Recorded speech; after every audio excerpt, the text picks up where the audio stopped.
Hey there, Pod Squad. It's Graham.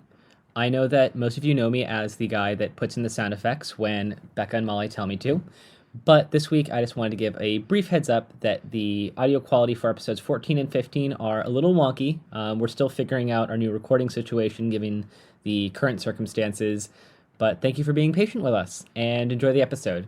Bye-bye. What kind of person sits in their own bed with a microphone? A podcaster? Yeah, but give me something more tawdry. Come on. Are you thinking like a cam girl? No, I was thinking more like, I don't know, like an erotic audiobook actor. I don't know. I don't know. That's exactly where I think you're headed, Becca. Yep, screw the JD. This is going to be a life of sensual words.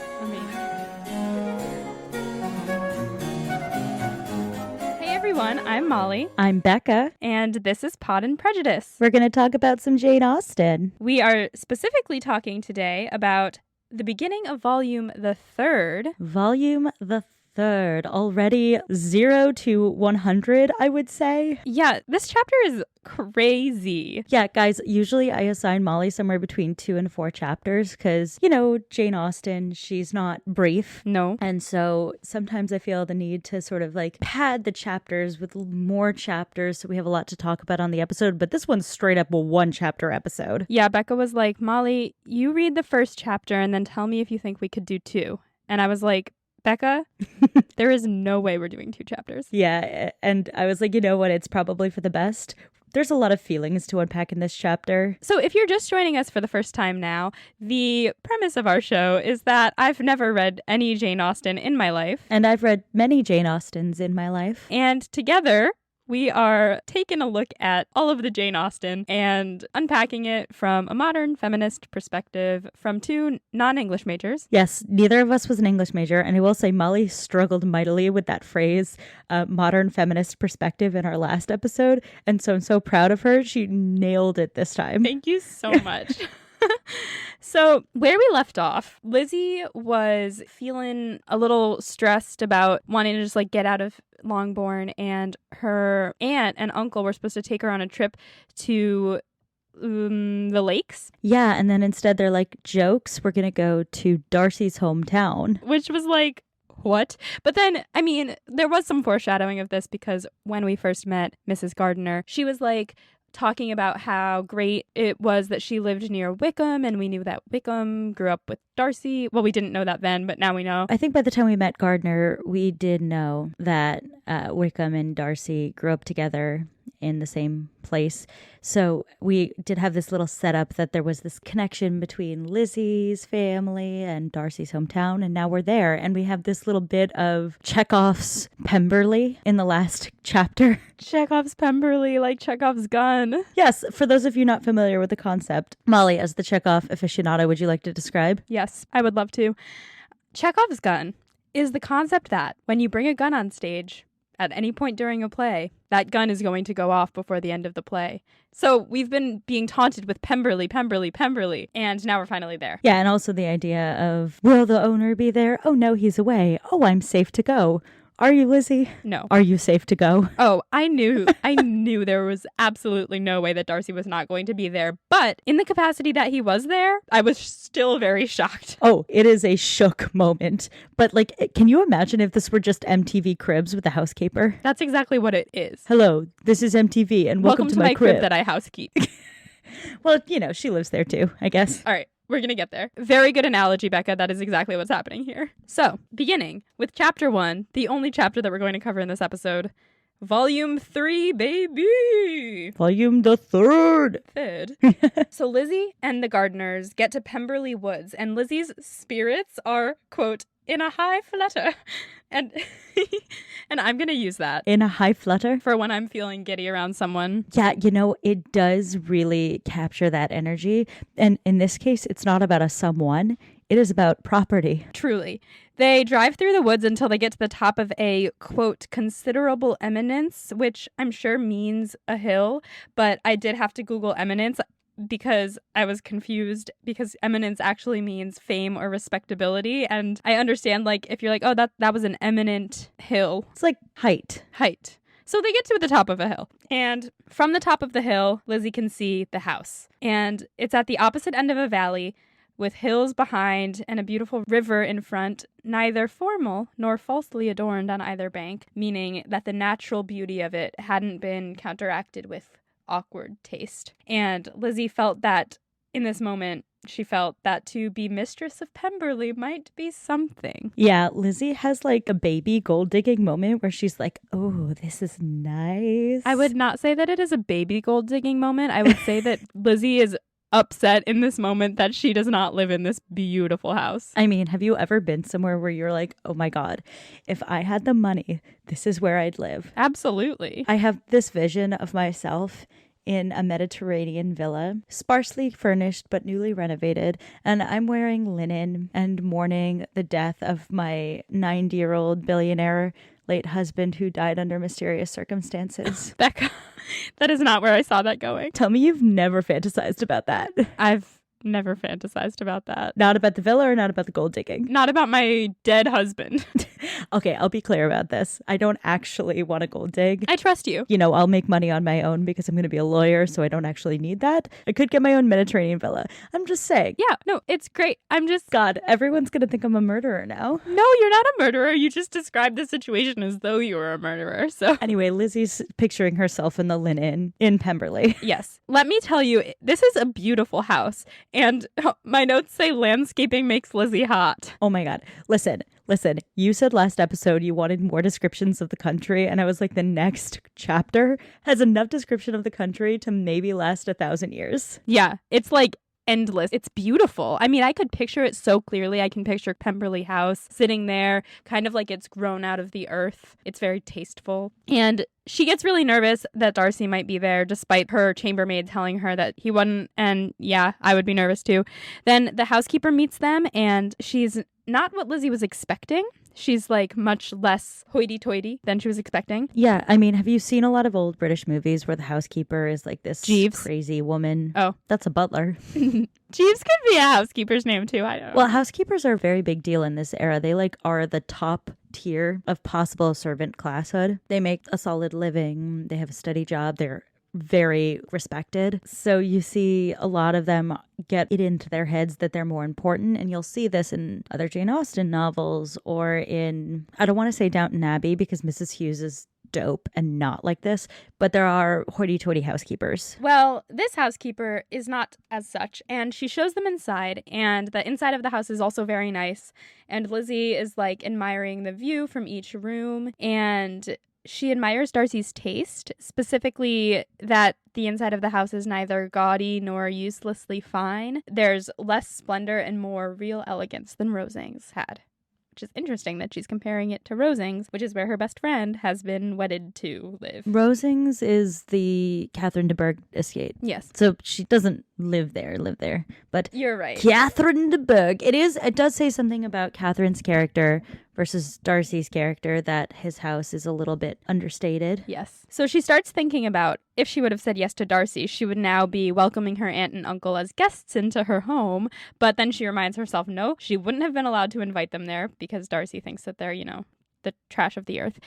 And she thinks to herself, good thing I remembered that. Otherwise, I might regret turning him down. That is just one of those moments you want to lower your glasses and look over them for a second at Elizabeth Bennet, the dumbest woman of this chapter. She's such an idiot. We love Lizzie. We do. Lizzie is the queen of this book, obviously. She's one of the most relatable and well-written characters in all of literature. Because she's dumb. She is so dumb.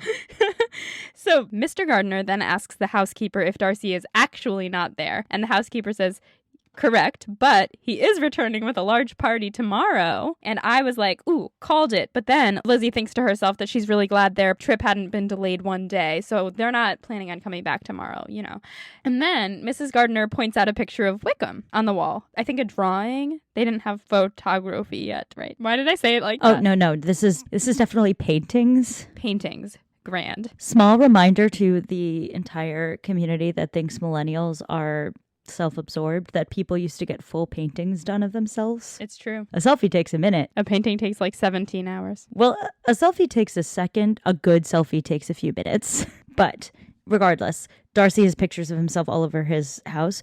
I don't want to give anything away, but this in the movie it's a great scene. I'm excited. I will point out that this room happens to be his father's favorite room, and that's why there's paintings of Wickham and Darcy, and he decorated the house, but he didn't decorate the house. Let's be real, though. Darcy didn't actually decorate this house. This house has been decorated like this for like the last billion years. Exactly. Also, if we know anything about Darcy, he's one of those guys who would not be into interior design. Collins definitely has opinions about the doilies. Collins's interior design isn't good. I didn't say it was good. I said he had interest. Darcy strikes me as the kind of guy, if he like got a condo in Williamsburg today, he would be stressed about it looking nice, but then he'd end up just taking all the advice of whoever spoke to him at West Elm. Yes. I will say that I think that Darcy, despite not having like care for interior design, is definitely going to be good at it. He's got style. Oh, yeah. He knows when something's ugly. Exactly. And he knows no, wrong. He thought Elizabeth was ugly at first. She is tolerable. But not handsome This enough. couch. What? Did you just say this couch? Yes. Not handsome enough to tempt me. Too high a price. He would be walking around Pottery Barn holding a vase and being like, it is tolerable, but puts it back down. He's the guy who like bookmarks like 8 different rugs for his apartment and never buys any of them because he's too anxious that it won't go. But like he doesn't really know and he doesn't want to put too much work into it. Yeah. Anyway, back to this. So they're looking at the painting of Wickham, and the housekeeper, whose name is Mrs. Reynolds, says that this is the son of the late master's steward, which we knew already. And then she says, but he's grown up to be very wild. So she knows about that. She doesn't know, but she knows. She might not know about Georgie, but she definitely knows about all the other stuff. But also she might know about Georgie because servants know fucking everything. Yeah, but for some reason I feel like she doesn't know about Georgie, but we'll see. Yeah, I don't think so. Like the Georgie thing is so under wraps. Because Darcy cares about his sister. He loves his sister. We'll get there. He loves his sister. He's so cute. He's so cute. He's so baby cute. He's such a good man. He loves his sister. Oh my gosh. But anyway. So Mrs. Gardner then smiles at Lizzie. So like she doesn't know about his wildness. So she thinks she's being like, haha, she thinks that Wickham is wild, but we know he's like wild. Yeah, she thinks that like Wickham is this good guy and that Darcy's this tool bag because that's what Lizzie has told literally everyone and is not correcting herself. Right. Then Mrs. Reynolds points out a picture of Darcy, which was drawn 8 years ago. And Mrs. Gardner says to Lizzie, oh, does it look like him? And Mrs. Reynolds is really excited and she asks Lizzie if she knows Darcy. And Lizzie says, a little. This is adorable because Mrs. Reynolds is basically like a sweet Midwestern aunt to Darcy. Yes. She's like, oh, goodness, my nephew is so sweet. I'm going to make you some cookies. She's obsessed with him. I mean, yeah, but this is a big moment because Mrs. Reynolds is not actually Darcy's aunt. Right. Catherine de Bourgh is Darcy's aunt, and we've seen what Catherine de Bourgh is like. Mrs. Reynolds is of a significantly lower class. She's a lower class than Lizzie. And this is her opinion of Darcy, who up until this point, we have not seen interact with any poor people. Oh! Guys, Molly looks like she's gonna cry. Yeah, I mean, we thought that he was classist and the worst, but oh my God, he loves her. Wow, I love this. I love him. As it goes. Here, wait, let's unpack this a little bit more because this is actually extraordinarily important. I think that there's going to be a moment later on because Mrs. Reynolds says he's going to grow up to be just like his dad, just as affable it comes up. But should we talk about it now? Let's talk about it now. Yeah, so the thing is, we've spent most of the book talking about the good things in Darcy and the bad things in Darcy. Past like chapter 10 of volume the first, we were acknowledging that there are good things about Darcy. Some of us more than others, if you remember. I do. But I would say that up until this point, the number one critique we've had of him that has always seemed quite valid is that he's classist as fuck. Now we have evidence that he is not as snotty to the lower classes as we believed he would be. I will say now we have evidence that he is nice to one poor person at this point. At this point, yes. But not just nice. It's clear from the way she talks about him that it's a warm relationship. Yes, we love. Now, Darcy is still classist. Yes, we don't love. That is absolutely true. But I do think it is notable that it's not just that she thinks he's a good master. She clearly knows him well and respects him, and he clearly respects her. Yes. Anyway, moving on. So Mrs. Reynolds is excited that Lizzie knows him, and she asks if she thinks he's handsome, and Lizzie says, well, yeah. So awkward. I know. And Mrs. Reynolds says there's an even better drawing of him upstairs, or painting.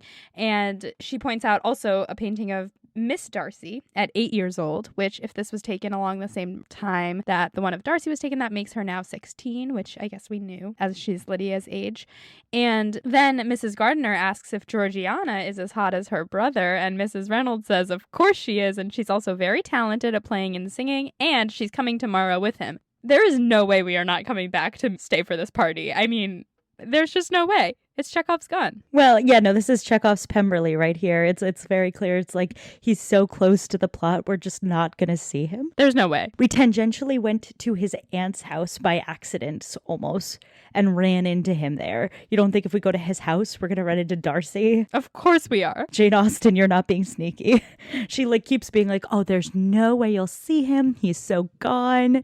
And really... There's just no way. So Mr. Gardiner keeps asking questions because he notices that she really loves to talk about Darcy and Georgie, and she tells them that Darcy spends half of his time at Pemberley usually, and Georgie is always down for the summer months, and Lizzie thinks to herself, except when she's at Ramsgate. But she doesn't say that out loud. Yeah. Yeah. Then Mr. Gardiner suggests that if Darcy married, he might be home more, and Mrs. Reynolds says, sure, but she doesn't know who's good enough for him. Midwestern aunt. So cute. And then Lizzie says, this is very much to his credit. Basically, that's really nice of you to say. And Mrs. Reynolds says that everyone thinks so. It's just the truth. And Lizzie thinks this is kind of stretching it a bit. I think that's even the exact words. I was shocked by how colloquial Jane got in that moment, if you have your book in front of you. I do. I think I basically typed it. It says, Lizzie thinks this is going pretty far. It's like the most relatable line in the entire book. Lizzie thinks this is going pretty far. Yeah. And then Mrs. Reynolds is like, I've known him since he was 4. Never had a crossword with him. And Lizzie is shocked. She's had so many crosswords with him. So many.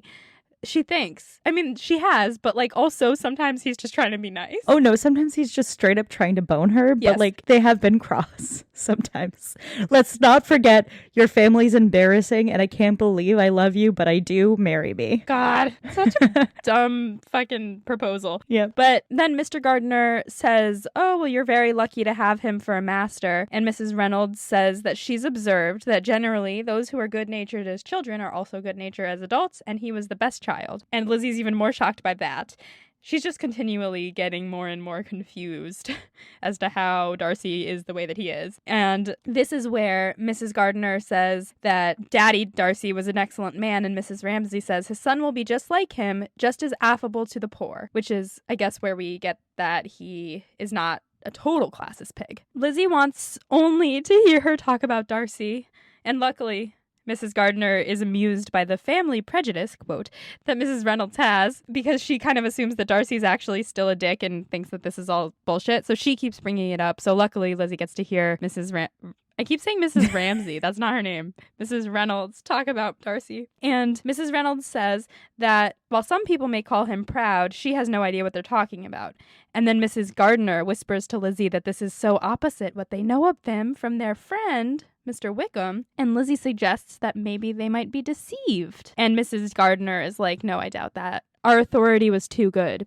That being Wickham. Lizzie's like, sounds fake, but okay. Yeah. Have you ever been in a situation where you're talking to your friend and you have hated on someone for so long, but for some reason you just you're not in on it anymore, and the friend keeps trying to be like, hint, hint, wink, wink, nudge, nudge, we're still in this joke, and you're like, we're not in this joke, I'm sorry. I think so, yeah. So that's what's happening. So then they get to a spacious lobby above that is decorated a little differently from the rest of the room, and Mrs. Reynolds says that Darcy did this for Georgie because she liked the room, and Lizzie comments that he's a really good brother, and Mrs. Reynolds says there's nothing he wouldn't do for his sister. So here's the thing. I am not one of those women who's been in love with Fitzwilliam Darcy forever. there are a lot of women out there who do love Fitzwilliam Darcy. This is so heart melting, though. Truly. It's so hot that he loves his little sister so much. We love a good brother. We love a good brother. It's so endearing. And Lizzie thinks so too. She is getting hot and bothered over his landscaping, his interior design, his fealty to his housekeeper, and his love of his sister. I almost said daughter. Oh my God. I almost thought you said dog. Where are the dogs? Oh, the thing in Jane Austen is that there are dogs everywhere. Yes. We just never talk about them. So you watch a movie and there will just be dogs. Thank fuck. So the only 3 things that are left to show of the house that are open to the public are the picture gallery and 2 of the 3 main bedrooms. And at this point in the book, my thought was are they going to go creep on his bedroom? But they don't do that. Don't worry, friends. They get to the gallery and Lizzie is looking, instead of at the paintings, at Georgie's drawings, which she did with crayons. Are crayons the same as crayons are different? I don't think it's Crayola crayons. I think it's pastels. Crayons, like the French word for pencils. Yeah. I think it's charcoal. Ah. So then they get to a portrait of Darcy, and I'm going to read the description. It's a striking resemblance of Darcy, with such a smile over the face as she remembered to have sometimes seen when he looked at her. That's all I have to say about that. It's very sweet. Very sweet. So Mrs. Reynolds tells them that it was done before his father died. And, quote, there was certainly at this moment in Elizabeth's mind a more gentle sensation towards the original being Darcy, than she had ever felt in the height of their acquaintance. This is the closest that Lizzie has gotten to self-aware this entire book. But wait, there's more! So she thinks to herself, if his servants love him, and he's a brother and a landlord and a master, quote, how much pleasure or pain it was in his power to bestow, how much good or evil must be done by him. All of these people he cares for and they all love him. Yeah. So that's wild to her. And she looks at his painting for a while and is looking into its eyes. And she's thinking about his feelings for her with much more warmth, lessening in her mind the impropriety of its expression, thinking specifically about Proposageddon. Proposageddon, yeah. Oh, I call it Proposageddon. Oh, is it Proposageddon or Proposalgeddon? This is a poll for our listeners, I think. Yeah, listeners, let us know what you think. Proposalgeddon or Proposageddon? Both are good. They are. So this is the thing, is it's so easy to just do a 180 on Darcy in this chapter and be oh my God, what an angel. But he's still negged her pretty hard. Yeah, it wasn't a good proposal. Nope. But it's lessened in her mind. It's kind of softened. Well, it's also that Lizzie is finally letting her heart go all fluttery for him, because the sexual tension has always been there, but the genuine warmth and enjoyment, less so. We're starting to see that a little bit. Getting the warm and fuzzies for someone is very sweet. It feels good. It's very different than being drawn to someone in a different way. If you catch my drift, you get what I'm throwing out there. Letting your heart flutter instead of your vagina. Sorry. Yeah, I just choked on that for a second. We have an E on iTunes. It's okay. So back to this podcast that my parents listen to. Yep. Moving on. This is where this chapter takes a turn. They're led by a gardener out onto the grounds towards the river that they saw earlier, and they all turn to look back at the house, and suddenly there is Darcy. What the literal heck? This is such a record scratch moment. Literally, I could picture the music, all the and then it's just Graham, can we get a record scratch? Yeah, we want a record scratch for the moment here. Say it again. And then suddenly, there's Darcy! Record scratch! Thank you, Graham. So he freezes, but then he starts walking towards them, and he speaks to Lizzie in terms of perfect civility, if not composure. So he's kind of how are you, Lizzie?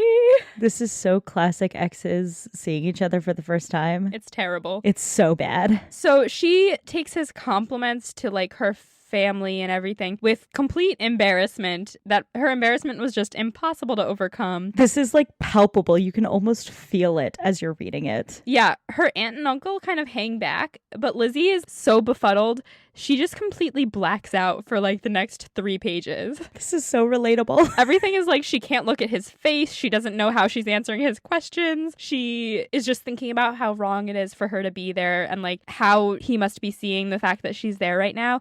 But she does note that he too has none of his usual qualities of sedateness, which I think is pretty hot. That he's usually kind of yeah, I don't really care. And now he's Yeah, he's like, hi, how are you? This is how this conversation's going. To be fair, though, he hasn't had the quality of sedateness for quite some time with her. Well, no, I think he actually has, because if you look at like the way Charlotte describes him being around her, she's like, is he into her? And then he's just stiffly staring at her. Like a weirdo. So this is genuinely a little different, and we'll talk about why that's in the study questions. Right. So he asks her when she left Longbourn and how long she's been here, and then he runs away. And Lizzie is just freaking out, thinking that he might think that she's come there to throw herself at him, which, like, I won't say that she did, but I think in the back of her mind, she was kind of hoping. And she can't help but think that if they had just come 10 minutes sooner, they wouldn't have run into him. But she's very impressed that he was able to speak to her at all, let alone civilly, after how they had last parted. But Lizzie, you dum-dum. I mean, He loves you. he loves her. He loves her so much. Like, the letter he wrote to her, why would you take the time to write that to someone if you didn't want to see them again? Correct. Well, he would have done it anyway because he's super proper. He's also a big dork. This entire chapter, Darcy is such a little dork. It's so cute. So they're on this beautiful walk by the river, but Lizzie's still blacked out. We're not past the blackout yet. Yep. I'm going to read some quotes. Her thoughts were all fixed on that one spot of Pemberley House, whichever it might be, where Mr. Darcy then was. She longed to know what at that moment was passing in his mind, in what manner he thought of her, and whether, in defiance of everything, she was still dear to him. Lizzie has a crush. We are here. It is happening. And you know what? I respect the fact that it comes out of the fact that she loves his house. She loves his house so much. His big house. I have to say that there was a chapter earlier on that I'm remembering now where we got an in-depth description from Caroline of how big Darcy's house was. Do you remember the library description? So many books. So many big books in his big library. Big hardcover books. So anyway, back to this podcast that my parents listened to. So yeah, she thinks that there had been in his voice something which was not like ease. And I really love that phrasing because it's kind of like he can't be easy with her, whether that's because he likes being around her or he's anxious to be around her or he's angry at her. Like, it's not like ease. It's something else. I think it's a whole yes and situation to all three of those. Oh, yeah. But I do think that it's a beautiful way of phrasing it. I'm going to write a play that's about that. Well, it's so real. Liking someone is very intoxicating and you're not at ease. Yeah. It's nice. So then the gardeners notice that she's kind of daydreaming and she's like, oops, I'm here. How long have they been walking where she's just been like, oh, yeah. A long time because this walk is long. Yeah. Speaking of which, they head up into the woods onto a hill and Mr. Gardener is like, I would love to walk around the whole park. And the actual gardener, not the gardeners, but the gardener, Very confusing. tells them that it's 10 miles around and therefore that's a nice walk. I'm confused. Is it like, oh, sure, we'll start it? I think they like plan on doing part of it and not all of it. Got it. They get to a narrow part of the path and they cross over a bridge. And then Mrs. Gardner gets tired and wants to head back. So basically they walk for maybe like 3 or 4 or 5 something miles. And then they're like, we gotta. Imagine doing that in a fucking corset. Oh, God. Of course she's tired. And heels, like little heeled boots. This is why women came off as, quote, weak back in those days. They're not wearing comfortable clothing. Yeah, yikes. Anyway. So they start to head back, but progress is slow because Mr. Gardner keeps getting distracted by fish in the water. And he talks about fishing with the gardener. Very manly men things to do. That's why they always show fish on Tinder. And then they see Darcy coming towards them. I like the idea that he gets home and then he's like, I'm just gonna like chill, I'm gonna relax, and then boom, his love of his life is there who broke his heart, and she's just standing there like a deer in headlights, and he's like, oh no, I look bad, I have to just say hi to her. And then he runs in, like freshens up, looks in the mirror, and he's like, you're gonna do this, you're gonna find her, you're gonna talk to her again. And then he follows her 5 miles into the woods. Exactly. Fucking weirdo. I love him so much. And then Lizzie hopes maybe he might take a different path. Lizzie. She is so uncomfortable right now, but I have to respect it. She's so oblivious. She's so oblivious. She thinks he hates her. I mean, yeah, but she's a dumbass. She is a dumbass. Then they turn a corner and he pops up immediately before them, and I got a splitting image of Edward Cullen in my mind in the woods just appearing. I can't wait for you to watch the Colin Firth version of this part of the book. I just salivated. You will. Oh, bitch, you will. I'm screaming.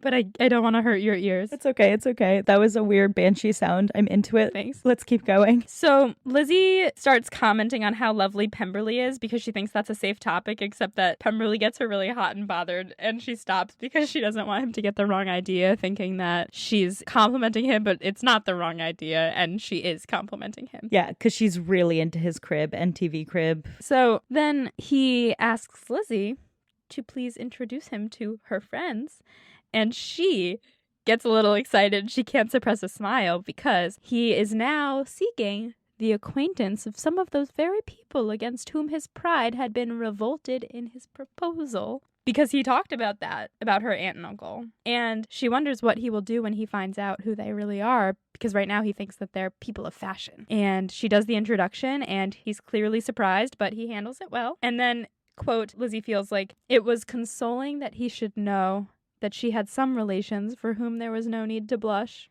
She wants to impress him. Yeah, she also wants to show him because despite how much she clearly has the heart flutteries for him, she also wants to be proven right. Yes, we respect that, Lizzie. You can both have a crush on someone and want to be right. Yes. That's my entire brand. Totally. So Mr. Darcy and Mr. Gardner start talking about fishing, and he offers to Mr. Gardner that he can come fish there anytime throughout his stay in the area. And Mrs. Gardner gives Lizzie a look like, what? Who is this man? And Lizzie is gratified at how he's treating her family, but she also wonders, quote, why is he so altered? From what can it proceed? It cannot be for me. It cannot be for my sake that his manners are thus softened. My reproofs at Hunsford could not work such a change as this. It is impossible that he should still love me. Elizabeth, there are a lot of ways in which Darcy is clearly exhibiting different behavior than he has in the past. Why he's doing that has some obvious answers and some less obvious answers.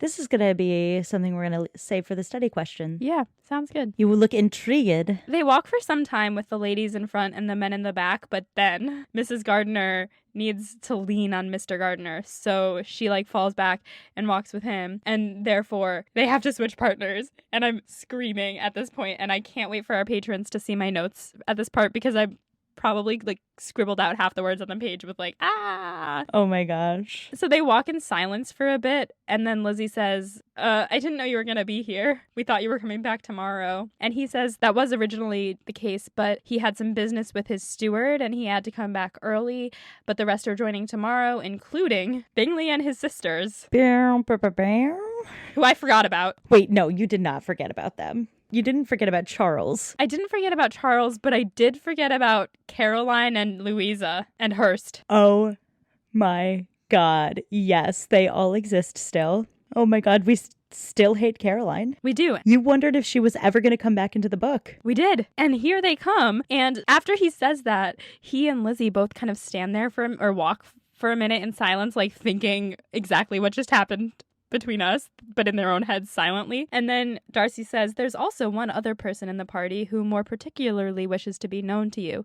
Will you allow me, or do I ask too much, to introduce my sister to your acquaintance during your stay at Lambton? Did your heart burst into flames or melt into a pile of goo, or both? I would say it melted into a pile of flammable goo and then burst into flames. Yeah, he loves his little sis so much. And that means that he told his sister about his crush on Lizzie because she wants to meet her, which is adorable. Yes. Also, do you have any predictions? Because now it seems pretty clear that you're going to meet some Georgie Darcy. I bet she's awesome. I hope she's awesome. And Lizzie kind of melts too. And she's glad to know that his, quote, that his resentment had not made him think really ill of her.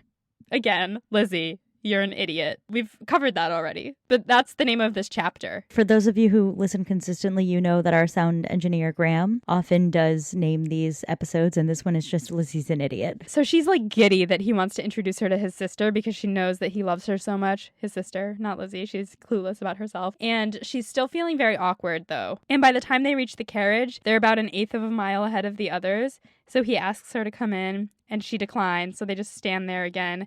And, quote, at such a time, much might have been said, and silence was very awkward. I have to say that this part just made me think about, one, their first dance, where she like ragged on him for needing to be talking about something all the time. Oh, she was like, no, it's your turn, Mr. Darcy, I've commented on this. Oh, yeah. Now you have to comment on this. And then he's like, do you like reading books? Yeah, he was so bad at talking. But it was still hot. So that was like, I thought about that time. It's always an issue with them of like what to talk about, because then I thought about their first time alone together and how it was, quote, absolutely necessary to think of something to say. And that's like her thing. She is not good at silence. So like standing in silence for a minute here, kind of a step up for them. Also, just like, it is a testament to how deeply uncomfortable they both are in this moment. They are. They do not know what to say to each other here. But eventually they do kind of think, oh, we can talk about the places that I've traveled. So they talk about Lizzie's trip. And then the gardeners get there, and then he invites them all in again, and they decline again. So he sends them off. And then the gardeners start gossiping about him. They are very impressed. They see nothing of pride in him. Mr. Gardner says his acquaintance with Lizzie was very trifling, meaning trivial,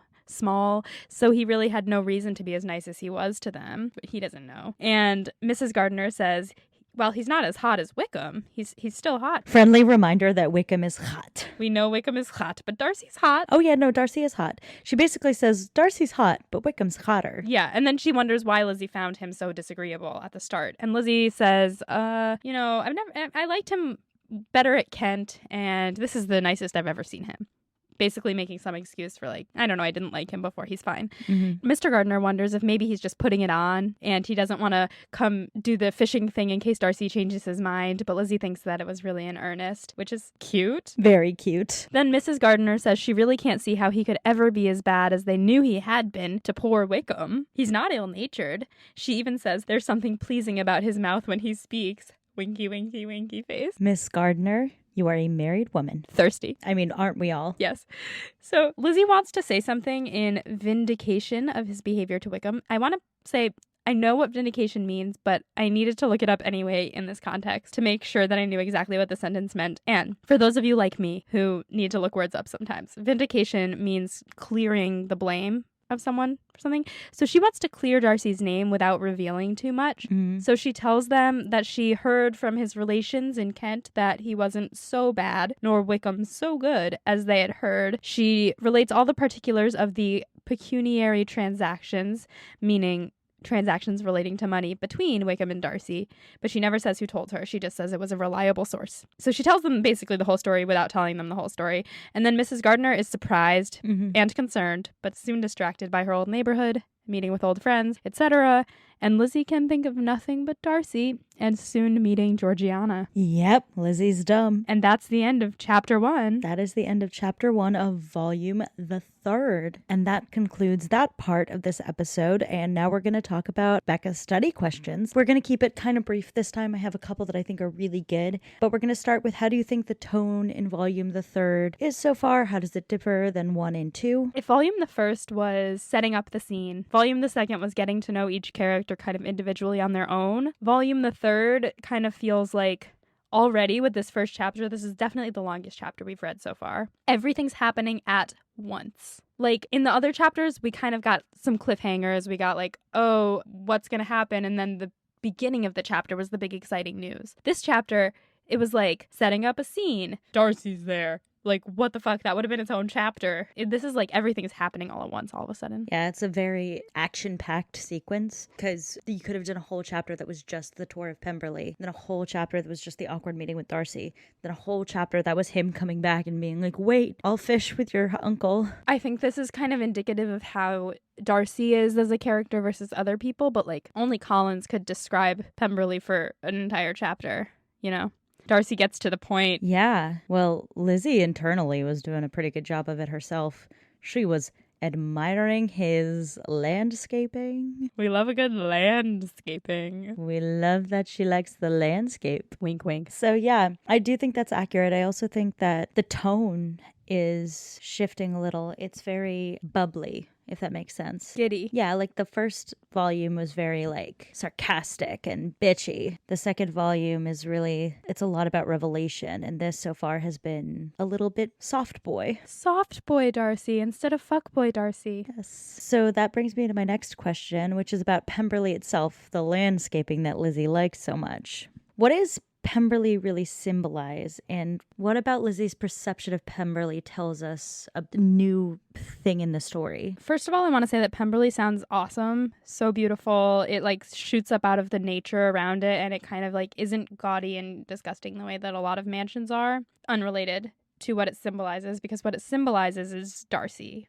for Lizzie. In my opinion, the way that she sees it and how it's decorated and how it shoots up out of the ground the way it does and like makes use of the nature around it as opposed to like cutting it down is symbolic of how Darcy is going to grow on her as like a natural man. Sounds gross saying it. I cannot wait for you to watch the Colin Firth movie. It's going to be so fun. I'm excited. But like, for example, I think Darcy doesn't put anything on.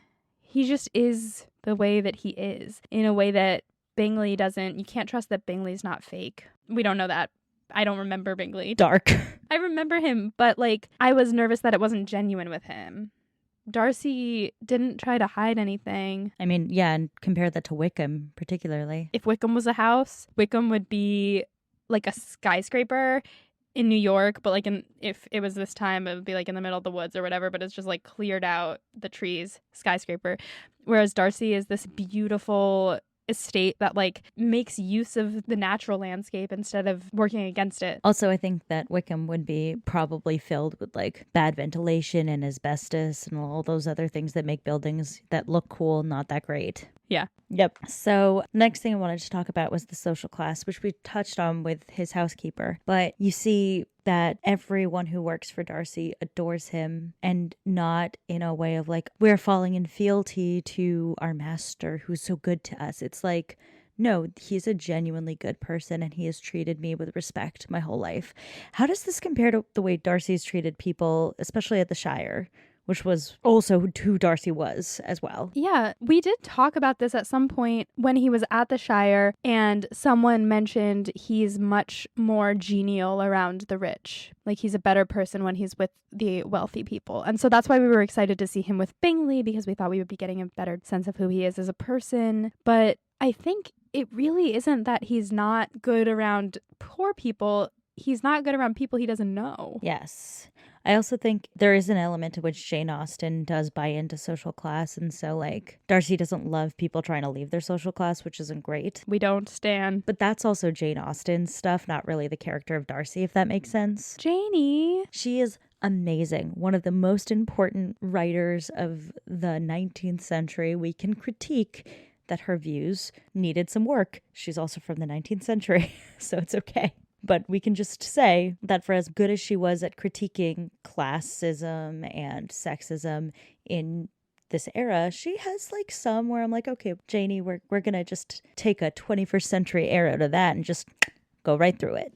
That's one thing I'd say. But at the same time, I do think you get a little bit more of his humility when you hear from his servants. Yes. Because he ain't no Caroline Bingley, who probably doesn't know her housekeeper's name. Absolutely not. And something that I'm curious about is Caroline Bingley still thirst trapping over him? That is a very good question. That'll be one of my questions moving forward. Yes, it will be. So then my next question is Darcy's new demeanor. Because it is true Lizzie's seeing him in a new light right now.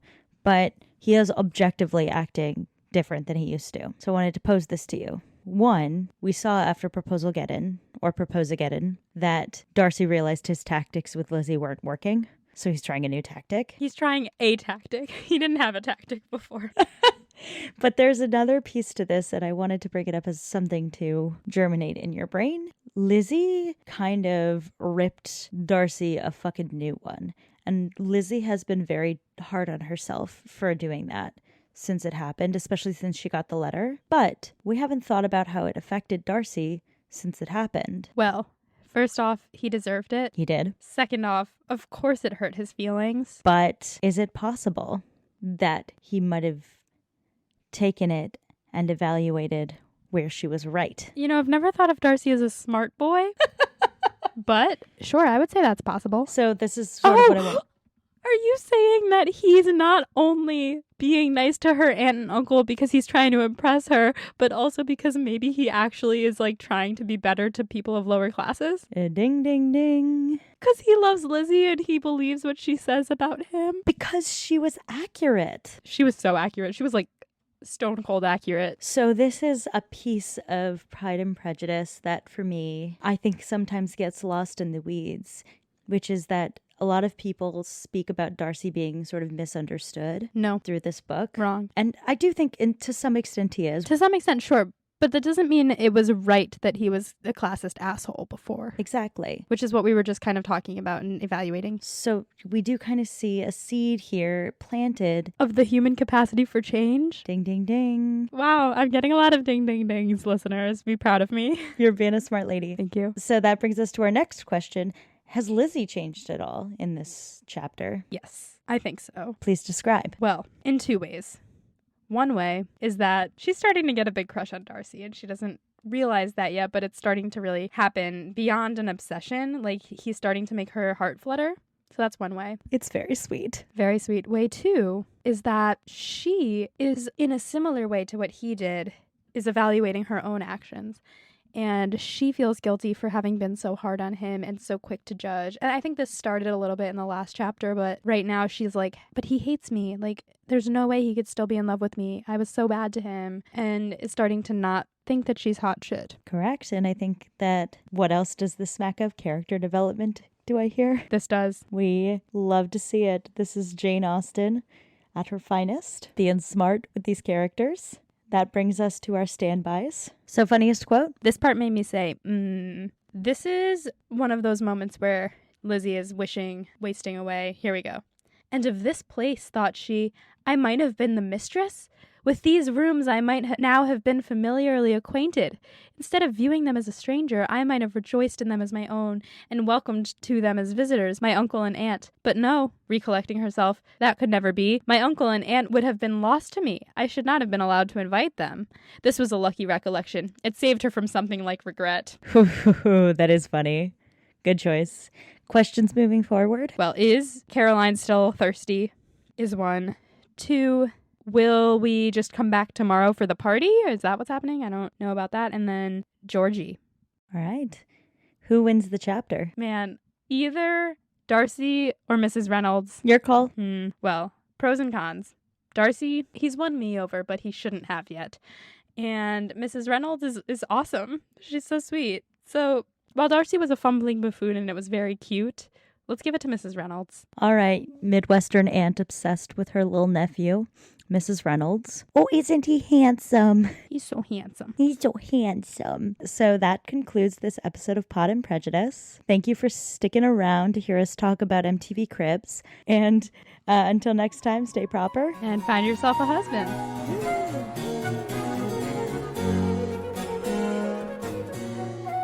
Pod and Prejudice is edited by Molly Burdick and audio produced by Graham Cook. Our beautiful show art is designed by Torrance Brown. To learn more about our show and our team, you can check out our website at podandprejudice.com. To keep up with the show, you can follow us on Twitter, Instagram, and Facebook at Pod and Prejudice. If you like what you hear, check out our Patreon at patreon.com/podandprejudice to see how you can support us, or just drop us a rating and review wherever you listen to podcasts. Thanks for listening.